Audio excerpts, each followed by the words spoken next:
No, jaz mislim, da smo za vse ljudi v državi dobro poskrbeli in da ni posebnih razlogov za ostajo.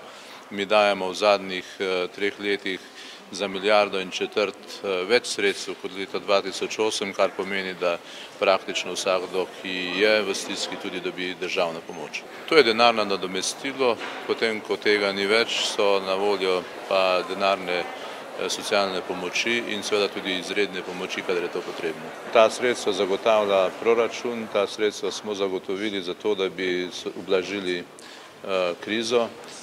Upamo, kot rečeno, da bo ta kriza popustila in da bo potem tudi potrebno manj sredstev. So pa seveda zakonske pravice in obveznosti, ki jih država do ljudi ima in te je treba zagotoviti tudi v prihodnje, tako da o tem ni treba dvomiti. Mi imamo sprejete zakone, ki spreminjajo sistem socialne varnosti v Sloveniji, letos jih bomo tudi spravili v življenje. Mi smo, kot rečeno, zagotovili veliko več sredstev, tako da vsi to pomoč in nadomestila denarna dobijo.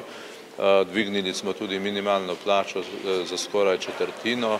Socialne pomoči se bodo prav tako dvignile. Z intervencijskimi ukrepi smo zaščitili okrog 25.000 delovnih mest, tako da imamo kar nekaj rezultatov. Jaz mislim, da imamo dovolj argumentov za to, da ljudi prepričamo, da je malo delo nekaj, kar ljudem prinaša samo koristi, nobeden s tem nič ne bo izgubil in da bodo potem ljudje tudi razumno in z razmislekom o tem glasovali. Kar se pa pokojninskega zakona tiče, pa počakajmo na odločitev Ustavnega sodišča. Lahko rečemo to, da je Mariborski center največji tovrstni center za socialno delo v Sloveniji.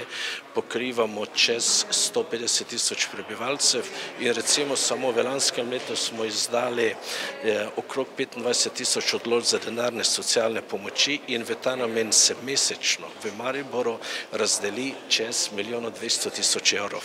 Da ne rečem, da smo na področju starševskega varstva tudi naredili ogromno, tudi na področju štipendij, tako da po naših izračunih mesečno prihaja v Maribor okrog 3,5 milijone denarja tudi za starševsko varstvo in družinske prejemke.